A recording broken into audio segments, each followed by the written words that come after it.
Lo tienen en la mano, habría que proveerles a estas chiquitas algunos Isobro o en la versión de Seba o en la versión de esta mañana, lo pueden seguir casi literalmente al estudio. Este es un estudio que pueden ver también en YouTube luego, no ahora. Carlos, yo ni sabía, me había pesquisado en una conferencia que yo había dado en un congreso internacional de UBLA, la Unión Bautista Latinoamericana, y entonces me llama y me dice, quiero que en el taller o estuve viendo esta ponencia suya, así que también la pueden ver. Es un estudio que presenté a colegas, y no solamente colegas, sino a hermanos y hermanas de las distintas convenciones bautistas latinoamericanas, en el congreso de lo que se llama la UBLA, la Unión Bautista Latinoamericana. No sé cómo se pesquisa, pero Carlos, que pesquisa todo, le puede dar el dato después. Ni sabía que lo conseguían en YouTube, así que está ahí una manera. Aquí lo vamos a hacer de otra manera, pero es literalmente esa temática de las relaciones. Y ustedes tienen el bosquejo allí. Cuando Dios nos hace en relación. Cuando ustedes miran el Génesis, la primera página del Génesis, descubren enseguida esta temática. Van a ver una cosa fundamental. Uy, gracias, querido. Bueno, mira, ponelo acá, pero este es el mío, así que guardármelo que no me lo lleve. Dios nos hace fundamentalmente con 4 relaciones fundamentales. Este es Dios. Cuando Dios crea, la primera relación que establece es con su creación en general. Ustedes se acuerdan el relato del Génesis. ¿Qué hace Dios? Crea todas las cosas que existen y se relaciona con esas cosas como creador, creado, pero de una manera, dice la Biblia, buena. Todo lo que Dios hace es bueno. Y es tan lindo eso que Dios quiere que su creación reciba la bondad de Dios. Y este Dios maravilloso se relaciona con su creación y su creación también se relaciona con su creador. La Biblia dice que de alguna manera la creación habla. ¿Ustedes se acuerdan textos bíblicos que muestran cómo la creación habla? Dice el Salmo 19. ¿Quién se acuerda? El firmamento anuncia la obra de sus manos y proclama nada menos que la gloria de Dios.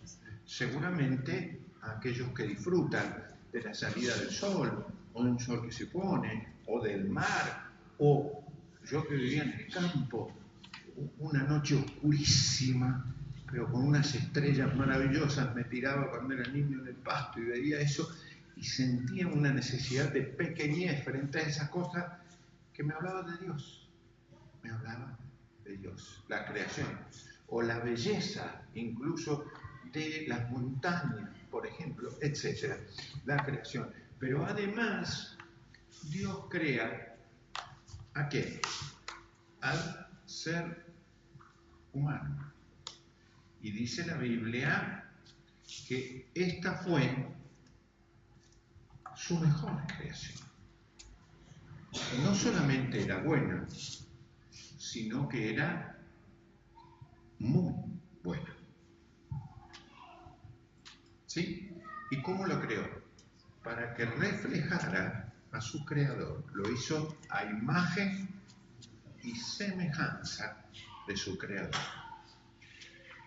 El primer ser humano que hizo fue un varón. Pero Dios vio que no era muy bueno que el hombre estuviera solo. Proveyó a otro ser humano, que en este caso fue su compañía idónea. Solo después de la creación de su compañera, el ser humano se completó, digamos, de una manera perfecta. Maravillosa relación. Tanto es así que el primer varón creado, Adán, dice, por fin, porque Dios le había provisto a Adán de todo, pero todavía esto no completaba el cuadro perfecto. Solo cuando se crea Eva para Adán, este ser humano alcanza una plenitud muy particular. Hasta aquí, 3 relaciones. La relación de Dios con la creación, la relación de Dios con el ser humano y la relación de este ser humano con este otro ser humano. Pero Dios hizo al ser humano de una manera maravillosa. El ser humano es el único ser que puede tener relación consigo mismo. Él, ella, el ser humano, se relaciona en una cuarta relación consigo mismo. ¿Entiendes? Se puede mirar, puede opinar sobre sí. Cuando estas relaciones empiezan a funcionar en Génesis 1 y 2, el mundo que habita el ser humano es maravilloso. Pero aparece una incidencia que es fatal para el ser humano. ¿Qué ocurre en Génesis 3? Ocurre que el ser humano quiere ser como Dios e interrumpe estos circuitos relacionales críticamente, drásticamente, de forma mortal. Y esa actuación en donde el ser humano quiere colocarse él en el lugar del creador, que llamamos pecado, ¿sí? ¿Qué hace? Y es lo principal que ocurre. Corta todos esos circuitos relacionales, los afecta profundamente, profundamente. Los afecta para enfermar, para dañar, los afecta para que pierda gozo, para que pierda justicia, para que pierda paz, para que pierda amor. Es dramático. Corta la relación con los otros seres humanos, corta la relación sana y sanadora con el mundo creado, corta la relación consigo mismo. Y empieza eso a ser absolutamente perverso. Entonces, ¿qué se necesita? Que este mundo relacional que se ha quebrado sea redimido, sea reconciliado, y ahí podríamos seguir agregando todas las palabras bíblicas que refieren a la salvación. ¿Sí? Fíjense cómo se ve esto en el Génesis inmediatamente. Miren cómo lo ilustra el Génesis. ¿Qué es lo que hace Adán cuando ha pecado? ¿Qué es lo primero que hace? ¿Se acuerdan? ¿Qué pretende hacer? Quiere esconderse de Dios. Dios lo busca y le dice, ¿dónde estás? ¿Dónde estás? Sí, como si alguien pudiera esconderse de Dios. Pero esa relación con su creador empieza a ser dañada. Una segunda cosa que hace Adán demuestra que se quebró otra relación. La primera palabra que emite el ser humano es un piropo a la mujer. ¿Quién se acuerda cuál es la primera palabra que dice el ser humano sobre la tierra? A ver, ¿cuál es? Un elogio a su mujer. Porque dice, por fin ahora soy. Sin ella yo no era. Epa. Ahora ella es carne de mi carne, hueso de mis huesos. Una cosa maravillosa. Es decir, yo soy en función de ella, ella es mía. Una complementación estupenda. Hombre-mujer. No hombre-hombre, mujer-mujer, sino hombre-mujer, porque la complementación, la belleza más grande era esa. Pero ¿cuál es la segunda palabra que emite este ser humano para mostrar que esto tan bello se había quebrado? La primera es ese piropo. La segunda es esta. Pero de ser hueso de mis huesos, de ser varona en complementación, claro, varona suena, pero era como que varón-varona, ¿no? La verdadera complementación, esta. Una separación. La objetivación de la cosa.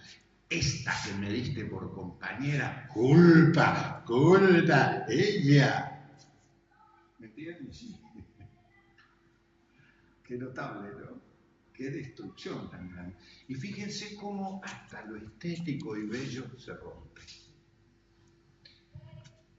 ¿Qué es lo que ocurre además de esto con ellos? ¿Qué es lo que ocurre con el cuerpo de ellos? A ver, ¿quién lo pesquisa? ¿Quién me lee el último versículo del capítulo 2 del Génesis, previo a la caída? ¿Quién lo lee? A ver qué dice. Génesis 2, el último versículo. Se van a sorprender, ¿eh? Se van a sorprender. Sí, el último versículo del 2. A ver.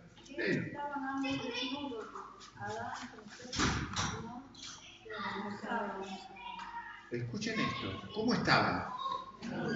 Desnudos. ¿Y qué les pasaba? No se avergonzaban. No se avergonzaban. No sentían un sentimiento malo. ¿Me siguen? ¿Se veían? Sí, claro. Tenían ojos. ¿Se gustaba? Claro, si no, no hubieran podido tener relaciones sexuales. Pero ¿qué ocurre después que pecaron? Ese sentido de desnudez les resulta pecaminoso, sucio. Porque ¿qué hacen? Se tienen que cubrir. ¿Y Dios qué les dice? ¿Quién te enseñó que estabas desnudo y que la desnudez producía vergüenza? ¿Quién afectó tus circuitos relacionales para que lo que yo hice bueno, no llames tú inmundo lo que Dios ha hecho bueno, le dice muchos siglos después el Señor, ¿sí? Ahora lo llames sucio y creas que lo que cubre la suciedad es cubrirte, en lugar de una cosa que se sana desde adentro, porque tapar la inmundicia no cubre nada, es como tapar la tierra con una alfombrita, vos levantás y está ahí otra vez, ¿entendés? O como ponerte perfume pero no bañarte, a la larga aparece. No, sí, igual está bueno ponerse un poco de perfume, pero ¿sí? ¿Me van siguiendo? ¿Quién te enseñó? Y la cuarta relación se quiebra, ¿sí? Esto de mirarme sanamente, empecé a mirarme con vergüenza, con sentido de sucio, con sentido de pecado, con sentido de manchado, ¿sí? Pero fíjense una cosa, para cubrirse, ¿qué hace? Sí, señor. Al principio se cubrirían con las ramas, cualquiera, qué sé yo, harían vestidos muy naturales. Pronto encontrarían algún animal muerto y empezaban a tejerse o coserse, o no sé cómo se llamaría. Progresivamente, fíjense, los vestidos de pieles y los tapados de pieles fueron una ambición notable, una época en que el poder se manifestaba con las pieles. Después vino todo lo ecológico, dice, no, ¿cómo vamos a matar animales? Sobre todo para vestirnos. Pero así fue, es decir, ¿qué afectó? Lo que hoy en día se descubre como una ciencia nueva, ya estaba en el Génesis, lo ecológico. El mundo ecológico. En griego, casa es eco. En realidad se escribe oico, pero se pronuncia eco. Ecología es la ciencia que estudia la casa de Dios. Economía es la ciencia que produce una ley, nomos es ley, para la casa. Así que es como la administración o los principios que sirven de utilidad para el relacionamiento con la casa. ¿Me van siguiendo? Y entonces, ¿qué pasó? Fíjense qué notable, esta relación que era armónica, buena, con la compañera, empezó a ser una maldición, literalmente. ¿Ustedes se acuerdan lo que dice Génesis 3:16? ¿Quién lo lee? Miren lo que ocurre, ese circuito relacional, ¿sí? O esos circuitos relacionales. El ser humano se esconde de Dios, pero aquí, ¿qué hace? Génesis 3:16, a ver. Sí, ahí va. Multiplicaré en gran manera los dolores en tus peñeces. Bien. Con dolor darás a luz los hijos. Un segundito. En general eso es lo que conocemos de la maldición de la mujer. Los dolores en la aparición. ¿Ok? Pero es injusto acabar ahí. Porque lo que ocurre, fíjense qué notable, es también lo siguiente. ¿Qué es lo que sigue, Sumi? Y tu deseo será para tu marido, y él se enseñoreará de ti. ¿Quién se enseñoreará de ti? Tu marido. Sí, una maldición. Porque lo que tenía que ser una relación dialógica, de diálogo complementario, empieza a ser de dominio sobre. ¿Me van siguiendo? Y lo que tenía que ser un deseo, un placer, no vergonzante, sucio, sino gozable y disfrutable por ambos, empieza a ser una especie de manipulación de él sobre ella. ¿Me van siguiendo? Esto que se describe acá de manera iniciática, por así decirlo, muy inicial, es lo que ocurre en el mundo contemporáneo. El mundo sufre las consecuencias de este daño a todas las relaciones. La mayor parte de los problemas del mundo, los más serios, los más significativos, no tienen que ver con problemas económicos, solamente. Los problemas económicos son el resultado de esto, son una visibilidad de esto, ¿me entiendes? Son una demostración de esto. Y la mayor parte de los problemas más serios del mundo, si no todos, se resolverían con la resolución sanadora, redentora de estos circuitos relacionales. Y esto afectó a la iglesia también. La mayor cantidad de problemas que tiene una iglesia los tiene como consecuencia, por ejemplo, de relaciones malas entre los hermanos. Los hermanos que se pelean, los hermanos que se tratan mal, hermanos y hermanas, que se desprecian, que se enojan. A lo mejor lo describen eufemísticamente como un tema en discusión. Pero los temas no son motivo de división si uno no quiere. Lo enseña la propia palabra. Lo que divide al ser humano no es un tema en discusión, sino las concupiscencias de las relaciones, la búsqueda del poder de las relaciones, el que uno crea tener la verdad y considera al otro un inútil, un inservible. ¿Me siguen? La rispidez entre nosotros. Esto mismo ocurre con los padres. Los consejos que la Biblia da, como después vamos a ver, a los seres humanos, son consejos relacionales en su gran mayoría o en totalidad. No son consejos supersónicos para vivir en la estratosfera. Son consejos prácticos para sanar las relaciones entre las personas en el mundo, con Dios, con las personas, y eso lo pueden probar ustedes. Las angustias más grandes que tenemos los seres humanos no es discutiendo entre Platón y Aristóteles. Ninguna familia se pelea porque dice yo soy hincha de Platón, yo soy hincha de Aristóteles. No, se pelean por relaciones interpersonales, búsqueda de poder, no me gustás, dejás el baño sucio, dejás todo acá, lavarte, cómo, no hacer la cocina. Sí, a veces ni siquiera más profundas que esas. Me trataste mal, no me sabés valorar, es culpa de tu madre, que se mete el viejo con nosotros, que me miraste así. Tiene que ver con cuestiones de dolores de las relaciones, infidelidades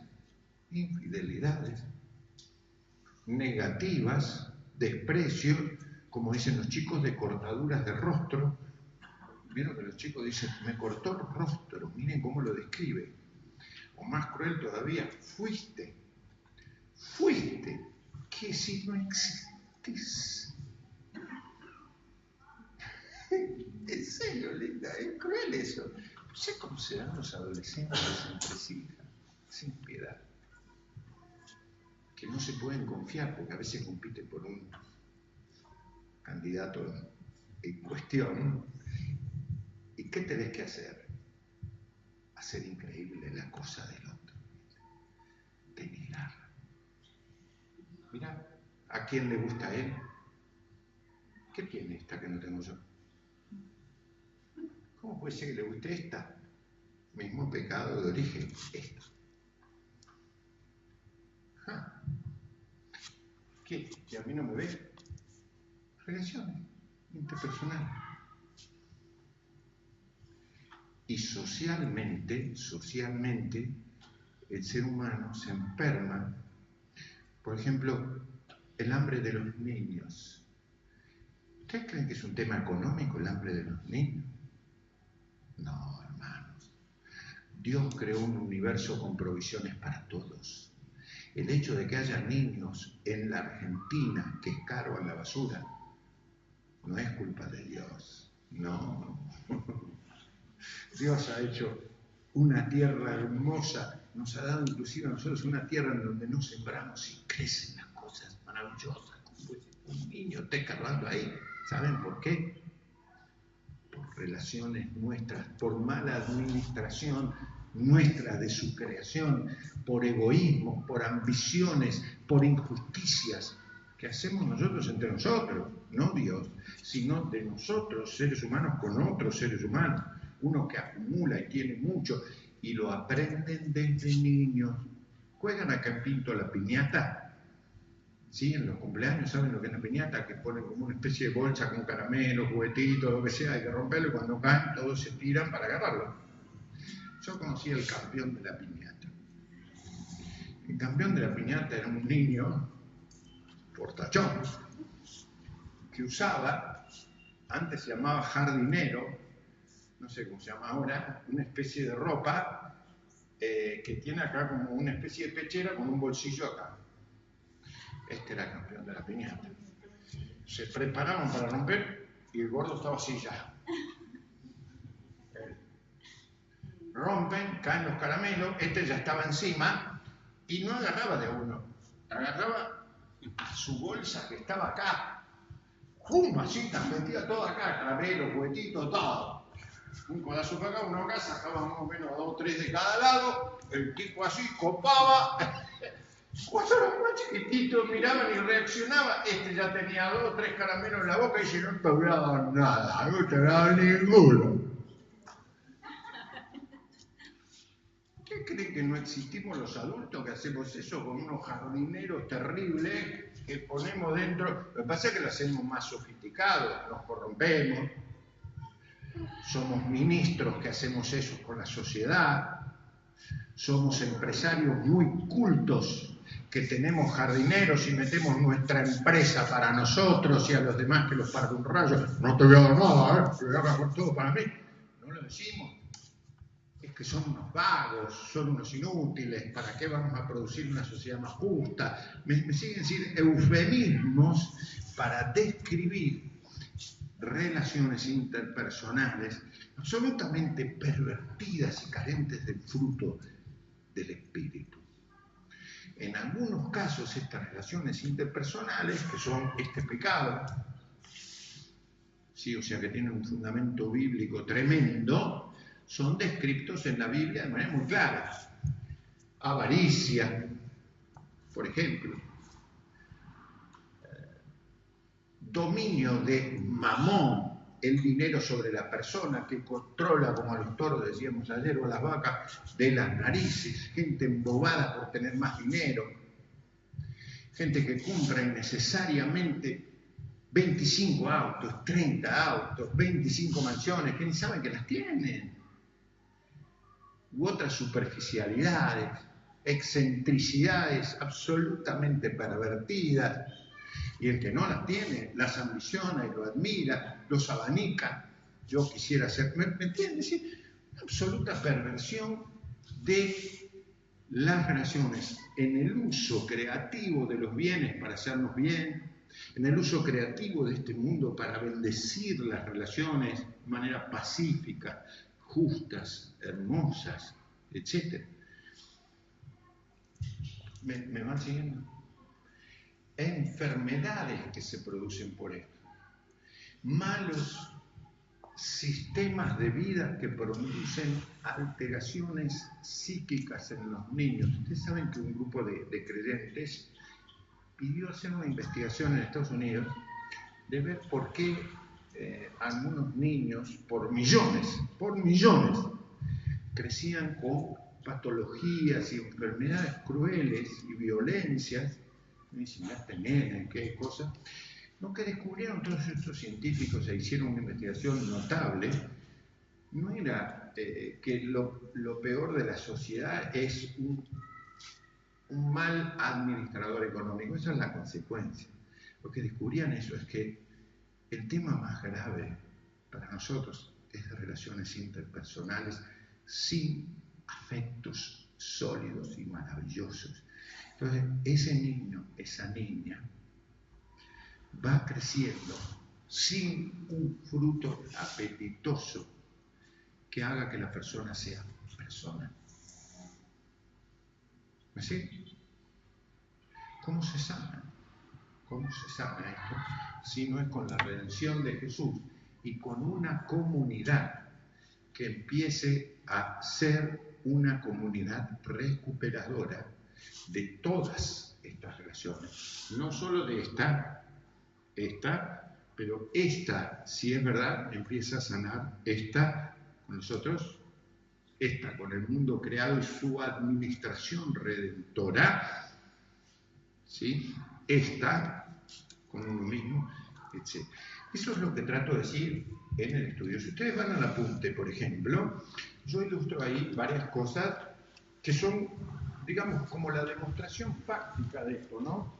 En los hechos. De cómo nosotros en familia o nuestra sociedad, el punto número 1, allí dice, un primer ejemplo de la tensión entre una interrelacionalidad saludable y otra dañina es la tensión entre la satisfacción de las necesidades humanas fundamentales por medio de relaciones sanadoras y la incapacidad de satisfacer tales relaciones debido a relaciones interpersonales dañinas. Por ejemplo, todos los seres humanos necesitamos amor. Y necesitamos ser amados y amar. El problema más serio de los seres humanos es carencia de amor.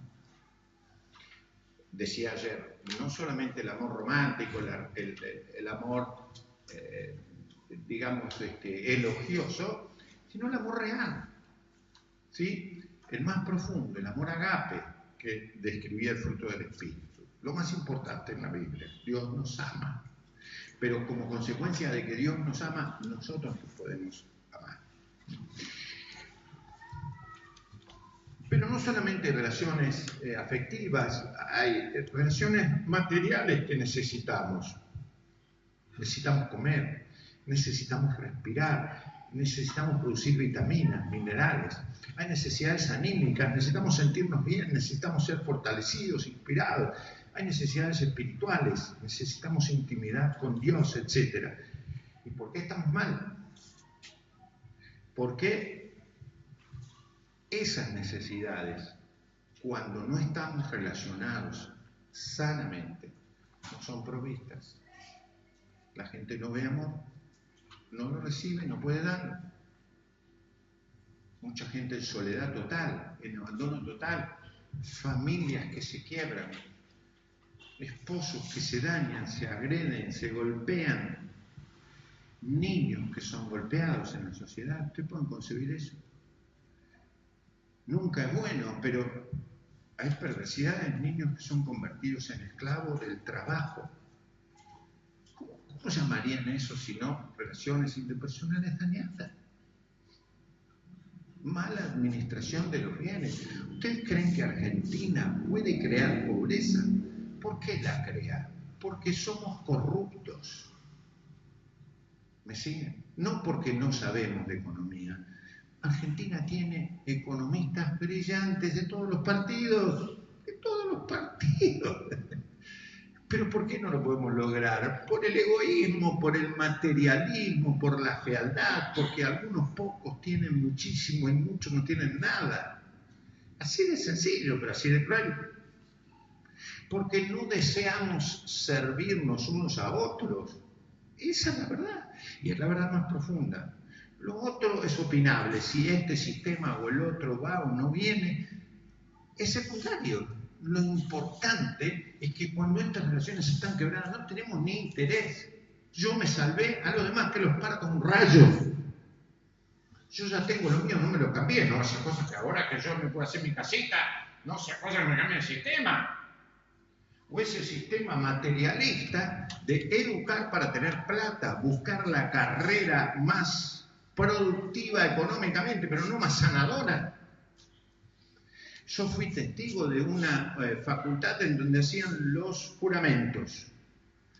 ¿Vieron cuando dicen juro por esto? Cuando te dan el título. La mayor parte de los que estaban ahí juraba por ellos mismos, solo. Acto más egoísta, cruel e infame no existe en una sociedad. Pues yo puedo entender que alguien no jure por Dios si no cree.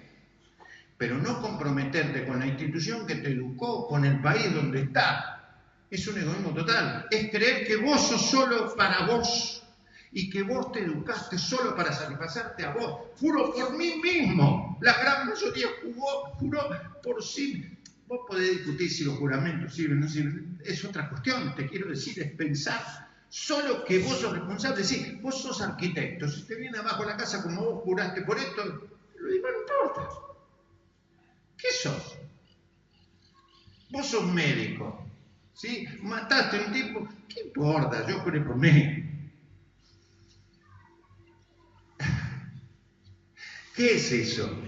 Es desconocimiento de la ciencia de la arquitectura. No, señores, las poseen muy bien.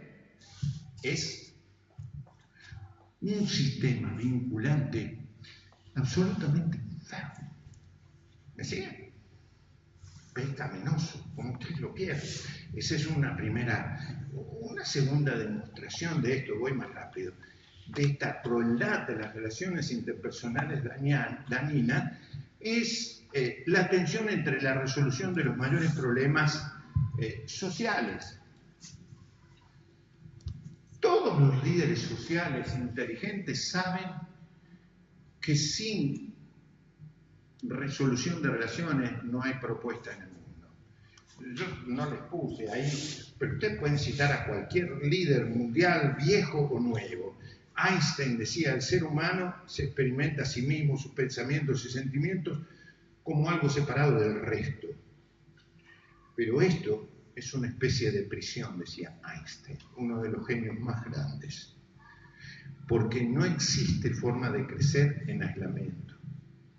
Martin Luther King, famoso pastor bautista, decía, lo que le afecta a uno directamente, afecta a todos directamente. De manera que no podemos salvar ninguna situación humana sin que nos podamos relacionar. No hay solución. ¿Me siguen? Obama, ¿se acuerdan del expresidente de los Estados Unidos? Decía, lo que nos une es más grande que lo que nos separa. Y si mucha gente cree en la verdad de esta proposición y actúa de acuerdo a ella, entonces no podríamos resolver todos los problemas, pero podríamos hacer algo significativo para las personas. Qué notable. Y podría seguir una lista de personas, digamos, de las más eminentes líderes políticos que saben el tema. ¿Por qué a veces no lo resuelven? Porque no conviene el bolsillo. Puro egoísmo. Porque no conviene a ese país. ¿Me siguen? Por pura especulación. Porque dominan los que tienen poder, no los que quieren servir a los seres humanos. Puro pecado, puro estropeo de esto. Pero esto también se vuelca a las iglesias. ¿O creen que no ocurre? Claro que sí. Y por eso las iglesias a veces tienen serios problemas, porque los hermanos no se saludan, porque no se pueden perdonar, porque por alguna cosa que puede ser importante o no, no se vuelven a ver. No se vuelven a ver. Se ignoran. ¿Cómo describirían eso? ¿Entienden de lo que estoy hablando? Por ahí en Pinto no se ve tanto porque es una comunidad más pequeña, o sí se ve lo que estoy diciendo. No me lo digan si no quieren ser afectados, pero yo lo veo en mi familia, yo lo veo en los ámbitos porteños por lo menos, en mi ciudad Rosario. Esta cosa que porque el otro es diferente de un partido político, no podemos construir un país juntos, sino que cuando soy oposición para hablar mal del otro y hacer todo lo posible para que al otro le vaya mal. No que construyamos entre todos con perspectivas diferentes y nos enriquezcamos.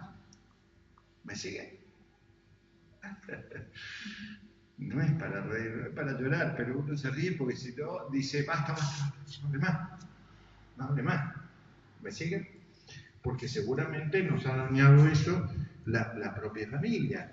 Y fíjense que eso se vuelca a la educación. La educación exalta el satisfacer, el self. Lo más grande que un educador puede hacer es que vos satisfagas todos tus deseos personales. Esa es la high education, la educación más alta. Es que vos seas vos con tus títulos. Pero el problema no son los títulos. El título está bueno, es usar el título solo para el placer, para el poder, para la mezquindad. ¿Me siguen? Otra vez. ¿Sí? Y fíjense que eso se ilustra a veces hasta en las canciones espirituales. Las canciones espirituales a veces son una demostración del ego que queremos satisfacer. Yo, Señor, estoy mal. Yo. Y son a veces adolescentes. Canciones. Yo me siento mal, no quiero seguir siendo igual, ¿viste? Como un adolescente que hoy está bien, y mañana está mal, qué sé yo. Y proyectamos eso, no quiero sentirme igual, Señor, quiero cambiarme otra vez, etc. Es como que nunca es maduro para tomar un compromiso, decir, Señor, ya me transformaste, ahora yo quiero portar esa bendición con actitud de servicio a los demás. ¿Me siguen? Sí, ya maduré, Señor. Entonces una vez le dije a los chicos, cantaban una canción así, Señor, ya no quiero ser igual, cambiarme todo otra vez. Digo, chicos, yo puedo cantar esa canción porque no me siento al margen de ustedes, me siento con ustedes, pero yo ya soy grande. Si la gente dice, pastor, alguna vez cambie, deje de decir cambiame una vez. Ya sos crecidito, ya tenés unos cuantos añitos, sos pastor, madurar alguna vez. Decir que ya que te cambió el Señor, ahora asumí eso. Es como si yo a mi señora le digo, te quiero, voy a cambiar mañana. Y mañana le digo, yo te quiero tanto, te necesito, voy a cambiar. Mi señora tiene derecho a decirme, basta ya. O cambiás o cambiás. ¿O no? ¿Sí? ¿Con qué tiene que ver? Con esta actitud de mirarme ombligo yo, egoístón, de creer que la vida pasa por mí y nada más que por mí. El punto famoso, selfie. La autoconcentración en mí. Una educación de una fe a la carta, fe como yo la quiero, fe en donde yo le digo al Señor lo que quiero que Él haga para mí, no donde yo me digo, Señor, lo que mandes, sino donde, Señor, yo te voy a seguir, pero mirá, la verdad es que hacela de esta manera, este pasajecito del Evangelio me molesta un poco, vení mañana, voy a esperar, voy a formar un poquitito más. Vos sabés que yo estoy en esta iglesia, claro, está Carlito, no sé si es lo mejor, está ella, ¿no?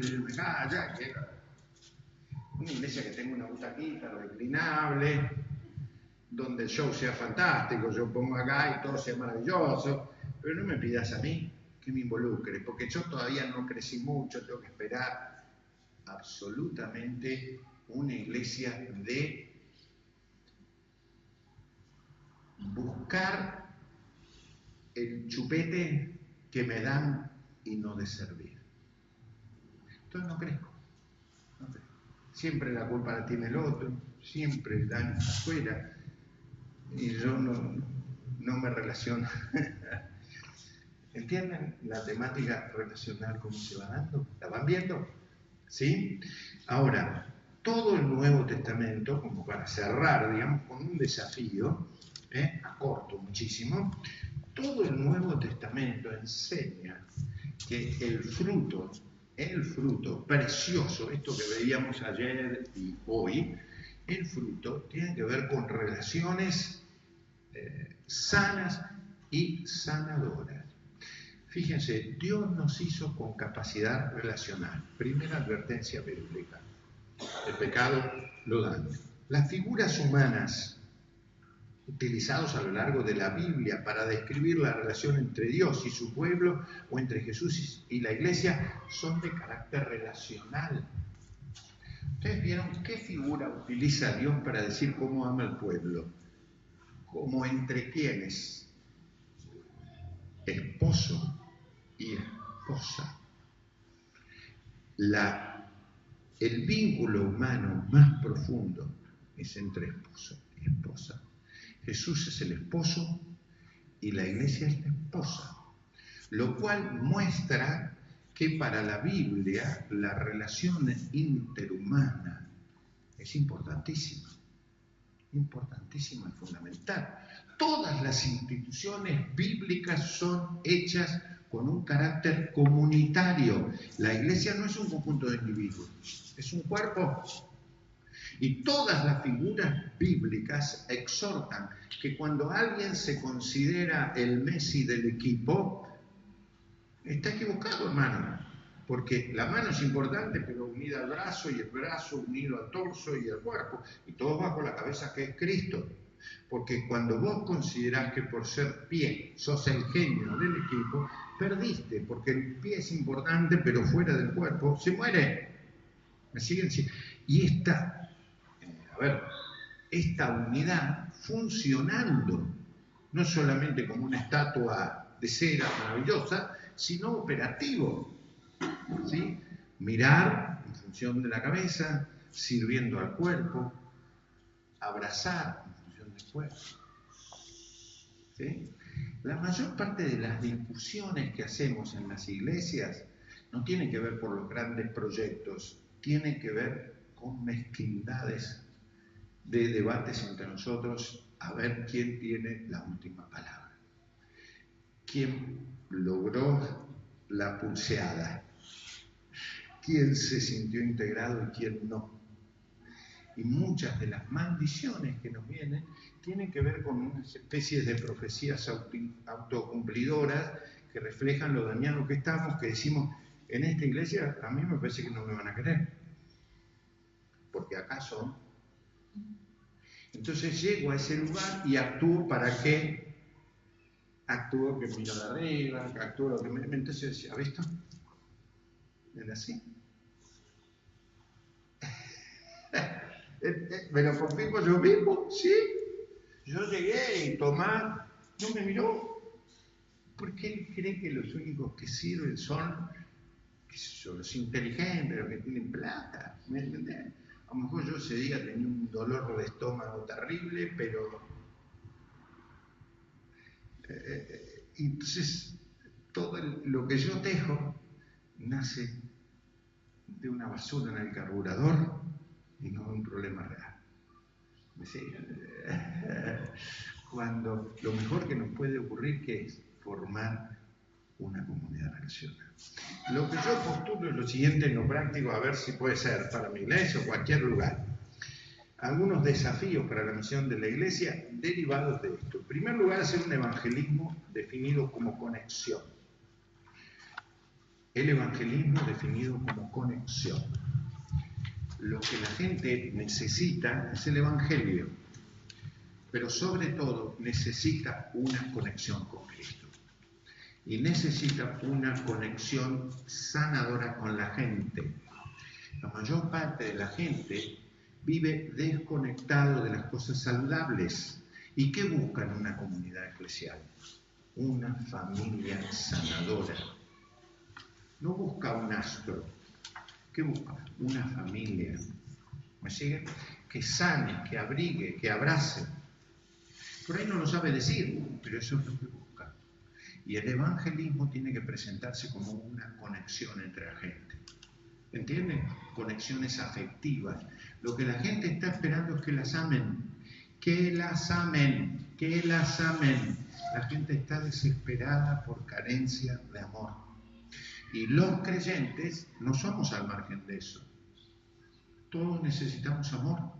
Que nos escuchen, que nos hablen, que nos abracen, que nos mimen. ¿Ustedes creen que no? La mayor parte de nosotros tiene historias de difícil amor. A veces sus padres no le han querido y han luchado muchísimo con eso. A veces han sido muy castigados. Hoy hay un fenómeno que se llama bullying, que es una situación desgraciada de interrelacionalidad tremenda, en donde empezás a burlarte del otro porque es gordo, porque es flaco, porque es alto, porque es bajo, porque es pelado, porque es peludo, no sé, ¿me siguen? Y entonces empezás a... ¿Me entendés? Entre los adolescentes eso es sin piedad, se dan sin... terrible. ¿Qué necesitan esos chicos? Que alguien les muestre que valen porque se los ama. ¿Ustedes no creen en eso? Eso es el Evangelio. El Evangelio es sanador por los vínculos. Muchas personas están solas como hongos. No los visita nadie. Yo les conté lo que me pasó una vez en un hospital. Parece que se los conté, pero se los vuelvo a contar porque es ilustrativo. Me piden de la Asociación Cristiana de Jóvenes que integro, que es una institución cristiana mundial muy importante, el secretario que visite a alguien en un hospital. Para mí es desconocido, pero me dice, pastor, me encantaría, es una persona llegada, voy al hospital con la descripción que me dan y no lo encuentro. Ahí está, este señor. Me dice, debe estar en la sala tal, voy a la sala tal, no está, voy a la sala tal, no está, me van pasando de sala en sala, finalmente doy con este tal señor. Entonces le digo, señor fulano tal, vengo en nombre de la Asociación Cristiana para saludarlo, para ver si puedo servirle con algo. El hombre me escucha atentamente y me dice, pero yo no soy ese. ¿Cómo? ¿Usted no es, digamos, Claudio Ramiro López? Sí. Pero yo no soy ese que usted dice. ¿Cómo? ¿No es este? Sí, pero no soy ese. ¿Cómo es esto? Se llamaba de la misma manera, pero no era la persona que se buscaba. Ah, bueno, disculpe. Me voy. No, ¿cómo se va a ir? Dice. A mí no me visita nadie. A usted lo debe haber mandado Dios. Yo hace meses que estoy internado acá, no me visitó más que un culo una vez que pasó, me dejó esta tampita y se fue. Y ahora que vino usted, que es un rato, dice, yo no soy ese, pero igual, que se acá conmigo, dice, un rato.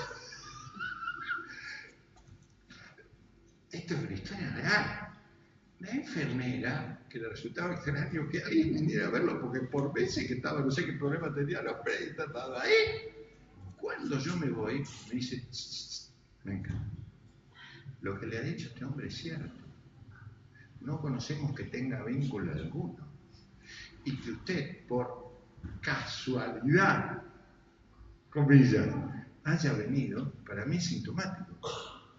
Entonces mira alrededor la enfermera y me dice, ¿usted no puede orar por mí? Epa.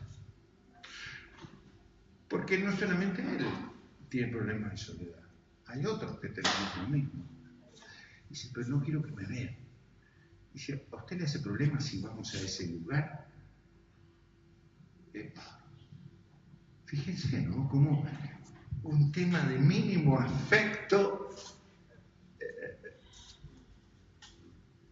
Qué tremendo, ¿no? El evangelismo conecta por medio de relaciones. No solamente temas teóricos, sino interpersonas redimidas que procuran La redención de hoy. Ese es un importante elemento que Pinto puede tener. La iglesia también es una continua profundización de vínculos en que los creyentes han sido reconectados con Cristo, pero que asumen el ministerio que pide la Biblia que tengamos: ser ministros de reconciliación. Millones de hogares en nuestra patria no tienen paz interna. No solamente tienen violencia, sino no tienen paz. No se nutren. ¿No lo creen? No saben hablarse nutritivamente. No saben elogiarse. No saben construirse. Se dicen cosas groseras, despreciativas, que serían, si lo del Señor es gracias, que serían desgracias, es decir, carentes de gracias. Personas que hacen mal a sus niños, por ejemplo, los comparan: no seas bruto, mira a tu hermano cómo era. No han aprendido la gracia de nutrir en la casa. ¿Me siguen? Por eso yo les decía que es uno de los temas más tocantes, más importantes. Una iglesia que se ofrece como diacónica. Diacónica quiere decir servicial, que entienda la adoración como interrelación, que practique la palabra leída en comunión, ¿sí? Que busque la unidad en la diversidad, que busque relaciones sanadoras. Eso es lo que tenemos que hacer en ONCE, eso es lo que tenemos que hacer en Pinto, y es lo que tenemos que hacer en el mundo. Yo cierro para no cansarles, pero quizás cada uno puede preguntarse a sí mismo: Señor, o decirse a sí mismo: yo quiero que sanes y que yo pueda sanar mis relaciones. Mi relación contigo es primordial, es esencial. Quiero sentir, experimentar tu amor y quiero poder amarte. El Señor dice que ese es el primero y es el fundamental de los mandamientos: amar al Señor tu Dios con todo tu corazón, con toda tu mente, con toda tu fuerza. Pero el segundo mandamiento, dice el Señor: amarás a tu prójimo. Y dice el Señor, es muy semejante ese mandamiento, muy semejante. Solo que Jesús lo hace más profundo que la ley judía. ¿Ustedes se acuerdan lo que decía la ley judía, que Jesús acepta como correcta? Amarás a tu prójimo, decía la ley judía, ¿como quién? ¿Cómo vos te amás a vos mismo? Pero eso es una situación desgraciada. Muchas personas no se aman a sí mismas. Hay muchas chiquitas que desprecian sus cuerpos, que se odian, que no quieren vivir, que no se sienten bien. Hay muchos muchachos que no se sienten elogiados, ¿entienden? Que se sienten una porquería, que su grupo los desprecia. Hay muchos adultos que se sienten mal con ellos mismos, que no se sienten bien. Entonces se tienen que amar como se ven a sí mismos. Es una desgracia, no una cosa buena. Jesús profundizó eso y dijo: amarás a tu prójimo, ¿sí? ¿Como quién? Como Él nos amó a nosotros mismos. ¡Epa! Cambia de lado a lado. El verbo es el mismo, amar, pero el nivel de bendición y de profundidad es totalmente distinto. No es solamente que tengo que amar al otro como me amo a mí mismo. Aún cuando uno decimos la gente se ama a sí misma, se ama mal, se ama como un deseo, no se ama bien. ¿Entiendes? Se ama con un amor destructivo, no con el amor de Cristo. ¿Sí? Lo sigo un poquitito más y lo cierro, ¿eh? Y eso es lo que una comunidad tiene que poder mostrar. Relaciones de todo tipo, sanas y sanadoras, redimidas y redentoras. ¿Quién tiene que empezar a sanar eso? Nuestro Señor Jesús. Jesús empieza a sanar desde adentro hacia afuera. Desde adentro hacia afuera. ¿Saben qué sistema evangelístico han creado iglesias que buscan esto? El sistema de evangelizar amando al prójimo vecino. Amando al prójimo vecino. Amar es buscar el bien del vecino, ¿sí? No imponérselo, sino amar. Y lo que descubren las personas es que cuando son amadas, no por lo que valen, sino porque Jesús les ama, las personas empiezan a cambiar. O sea, nunca me hicieron sentir así. Nunca. Nadie me dijo que me amaba y usted dice que Dios me ama. ¿Cómo es esto? Yo nunca experimenté tal amor de esa manera. Y qué bien que me sentí, porque me quisieron, aunque no valga mucho, me quisieron porque me quisieron. ¿Entienden? Y empieza a sanar odios pasados, desprecios anteriores, vacíos, soledades. ¿Sí? Y eso es tan lindo, hermano. No es tan lindo, es tan hermoso. Cuando el fruto del Espíritu se va expresando a través de relación. Preguntas, críticas, agresiones, y lo dejamos ahí. ¿Qué les parece? Enojo. Hacemos algunas preguntas que Fede va a realizarnos ahora. Bueno, agresiones, enojos furibundos, así que me quieran comer vivo.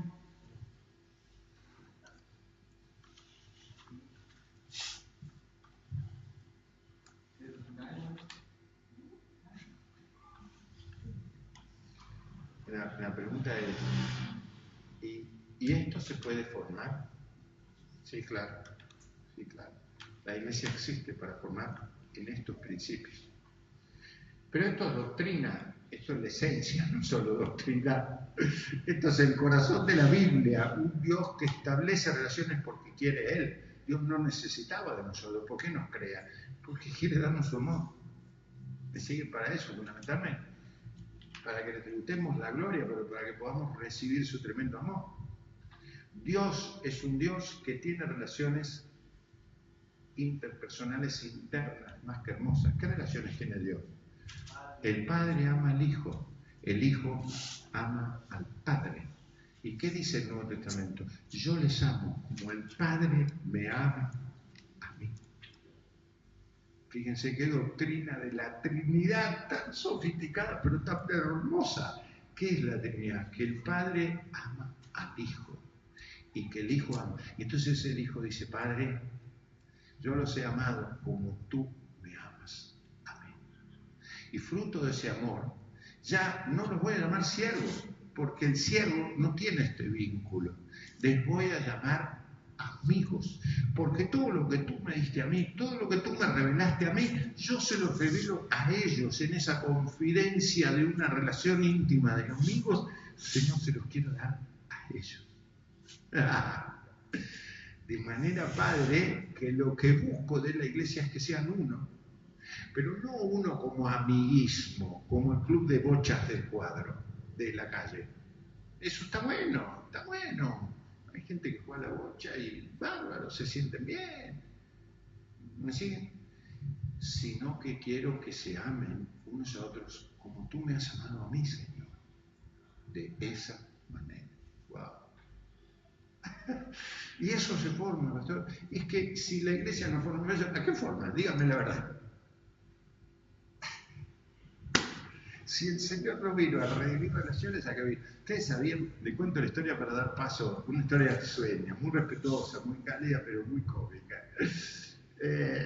Una gran rama misionera que vino a Argentina eran ramas de hermanos italianos, preciosos, que evangelizaban con amor, con pasión, pero que todavía no eran bien preparados. Entonces a veces decían cosas que les salían del corazón, pero que no era.